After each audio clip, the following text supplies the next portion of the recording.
Bom dia, que Deus abençoe a sua família, que Deus derrame sua graça. Nós estamos indo para o nosso terceiro dia de devocional.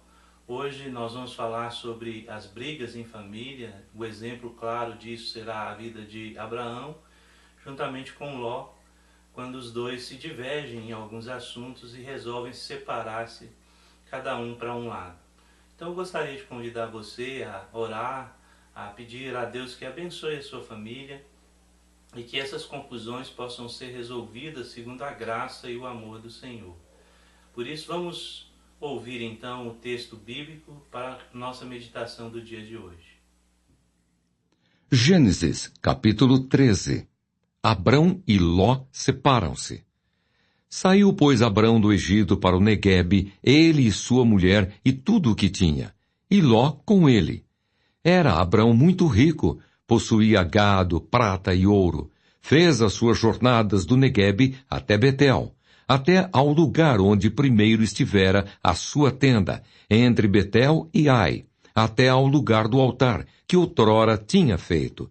E aí Abrão invocou o nome do Senhor. Ló, que ia com Abrão, também tinha rebanhos, gado e tendas, e a terra não podia sustentá-los, para que habitassem juntos, porque eram muitos os seus bens, de sorte que não podiam habitar um na companhia do outro. Houve contenda entre os pastores do gado de Abrão e os pastores do gado de Ló. Nesse tempo, os cananeus e os ferezeus habitavam essa terra.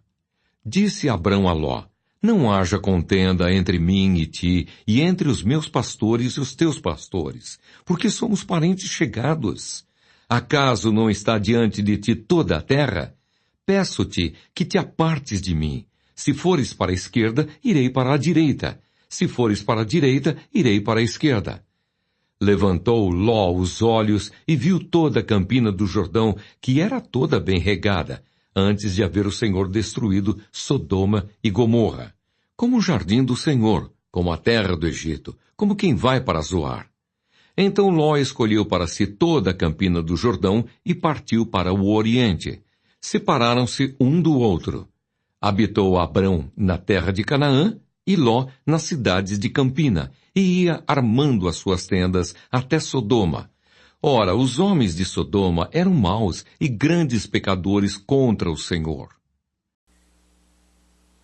Bom, nós acabamos de ouvir o texto e com certeza muito esclarecedor em sentido de mostrar uma situação específica na família de Abraão, juntamente com a família de Ló.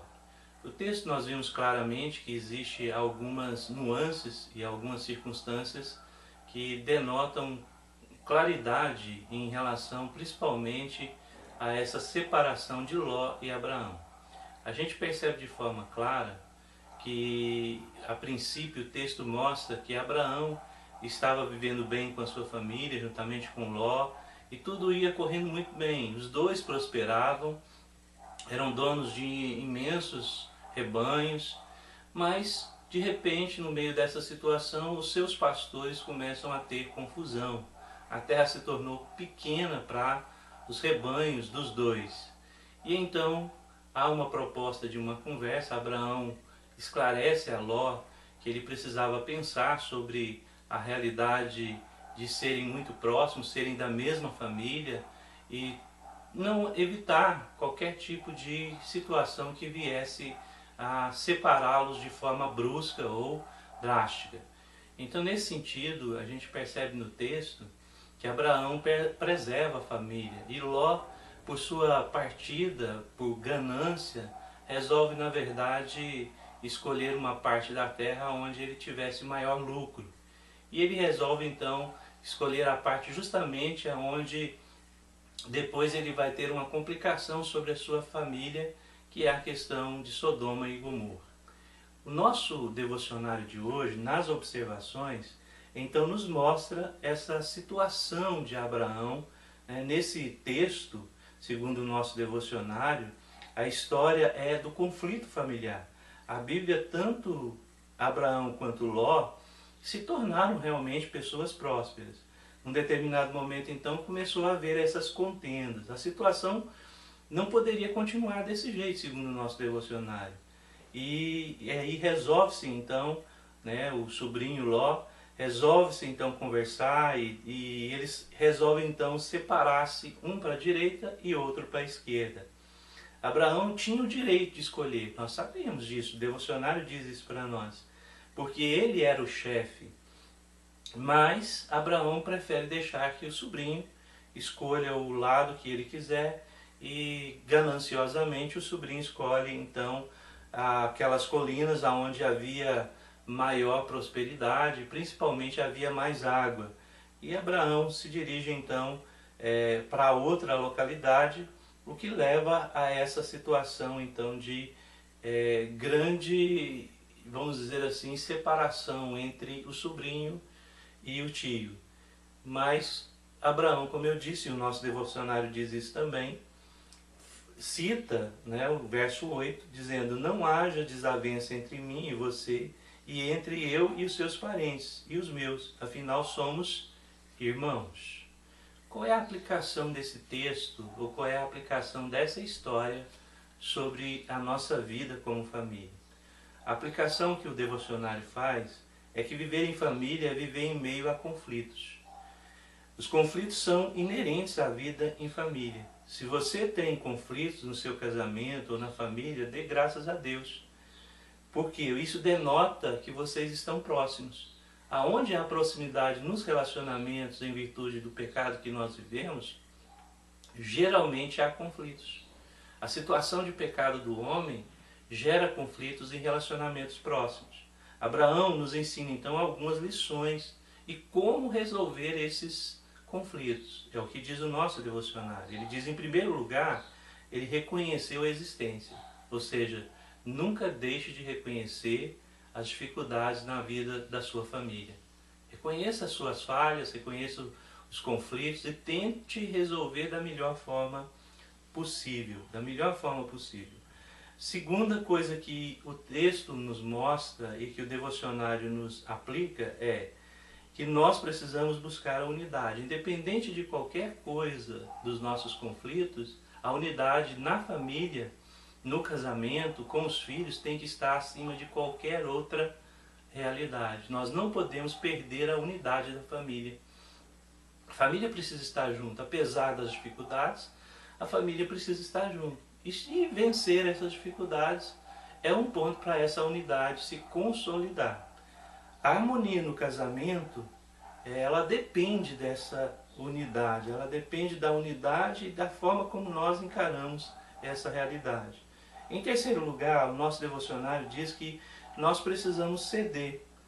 Nós precisamos ceder e às vezes até deixar de exigir o nosso direito. Nós não temos direito nenhum. Eu sempre gosto de dizer que o direito que nós temos é de considerar a nossa situação de pecado. Nós somos trapo de imundícia, como diz a palavra do Senhor.